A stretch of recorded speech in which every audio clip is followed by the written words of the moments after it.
Samsung Galaxy J2 ফোনটার ডিসপ্লেটা দেখুন ঝিরঝির করছে। পুরোনো দিনের যে বাক্স টিভিগুলো ছিল সেই টিভিগুলোও কিন্তু এরকম ঝিরঝির করতো। তারপরেও আমরা টিভিতে সিনেমা দেখতাম। কিন্তু এখন যুগ পাল্টেছে, এখন ফোন ঝিরঝির করলেও কেউ ইউজ করতে চায় না। এই ডিসপ্লেটা আমার কাছ থেকে লাগিয়ে নিয়ে গেছিলো কাস্টমারকে আমি বারবার বলেছিলাম স্যামসাংয়ের এই ফোনগুলোর ডিসপ্লে খুবই আহ, পাতলা হয়, কোনো প্রবলেম আসতে পারে, সো একটু ভালো কোয়ালিটির ডিসপ্লে লাগান। কাস্টমার বলছে না আমি কয়েকদিন পর বেচে দেবো, ফোনটা সেল করে দেবো, আর সেরকম ইউজ করবো না, তো কম দামের ডিসপ্লে লাগিয়ে দাও।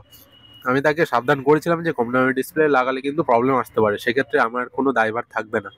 কিন্তু কাস্টমার শুনলো না, কাস্টমার সেম ভুল করলো, সে কম দামেরটাই লাগালো।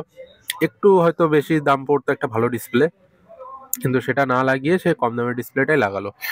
তো আমি কাস্টমারকে বলে দিই এবং প্রত্যেকটা কাস্টমার আসলে তাদেরকে বিল হাতে ধরিয়ে দিই, যে বিলে লেখা থাকে যে ডিসপ্লেতে ওয়ারেন্টি আছে কি নেই। যদি ওয়ারেন্টি থাকে তাহলে আমরা চেঞ্জ করে দিতে পারি, কিন্তু ওয়ারেন্টি না থাকলে আমরা চেঞ্জ করতে পারি না।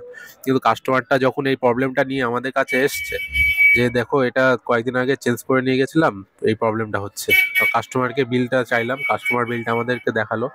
বিলে একদম পুরোপুরি লেখাই আছে যে এটা নন ওয়ারেন্টি ডিসপ্লে, এটা কোনো প্রবলেম আসলে আমরা দায়ভার নই।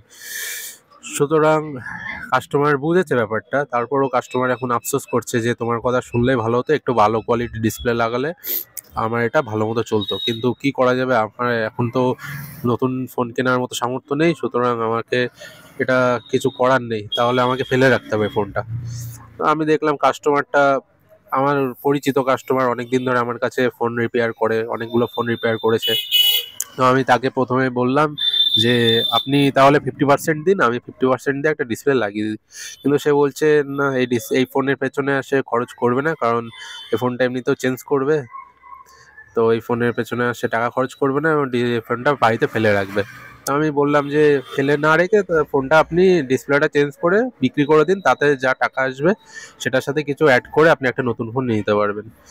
তো সেক্ষেত্রে কাস্টমার দেখলাম মন খারাপ ছিল, তাই আমি ভাবলাম যা গেছে গেছে, নতুন একটা ডিসপ্লে লাগিয়ে দিই। তো একটা ভালো ডিসপ্লে এনে লাগিয়ে দিলাম, কাস্টমারের থেকে এক্সট্রা কোনো চার্জেস আর নিলাম না, যেহেতু আমার পরিচিত কাস্টমার, পার্মানেন্ট কাস্টমার, এবং সে আমার প্রতি কোনো জোরও করেনি। সে বুঝতে পেরেছে ব্যাপারটা, যেহেতু আমি তাকে বুঝিয়ে বলেছিলাম, সে তার নিজের ইচ্ছাতেই লাগিয়েছিল পুরোনো ডিসপ্লে, কম দামের ডিসপ্লেটা। তো আমি তাকে এখন, যেহেতু খারাপ হয়ে গেছে, আমার কাছ থেকে সারিয়েছিল ফোনটা, সেহেতু আমি তাকে আবার নতুন করে একটা ডিসপ্লে লাগিয়ে দিলাম। তবে ডিসপ্লেটা ভাঙেনি, কিছুই হয়নি, জাস্ট নর্মালি চালাতে চালাতে এই প্রবলেমগুলো এসে গেছে। সুতরাং আপনাদেরকে আমি বলবো যে কোম্পানির ডিসপ্লে, অরিজিনাল ডিসপ্লে কোনো প্রবলেম হয় না, কিন্তু কপি ডিসপ্লে লাগানোর ক্ষেত্রে একটু ভালো কোয়ালিটির ডিসপ্লে লাগাবেন, সেক্ষেত্রে আপনার টাকাটাও সেভ হবে এবং আপনি নিশ্চিন্তে থাকতে পারবেন। কারণ কপি ডিসপ্লে একটু ভালো কোয়ালিটি লাগালে আপনার অরিজিনাল লাগানোর দরকার পড়ে না। সো আপনি এই কপি ডিসপ্লেতেও ভালোভাবে চালিয়ে যেতে পারবেন। সো আমাদেরকে দেখুন আবার নতুন একটা ডিসপ্লে লাগাতে হলো। এই ডিসপ্লেটা খুবই ভালো, এবং কাস্টমার হাতে পাওয়ার পর ডিসপ্লেটা দেখে বুঝতে পেরেছে একটা ভালো কোয়ালিটির ডিসপ্লে। লস হলো ঠিকই, কিন্তু কাস্টমারটা তো স্যাটিসফাইড হলো, আমাদের কাছে এটাই অনেক। কিন্তু কিছু কিছু কাস্টমার আছে যারা মানে সবকিছু বোঝার পরেও এসে তারা একটু রাগ দেখায় বা হয়তো উল্টোপাল্টা কথা বলে, কিন্তু তাদেরকে আমার কিছু করার থাকে না, যে তারা যদি ভালোভাবে বলে তাও আমরা চেষ্টা করি কিছুটা হেল্প করার।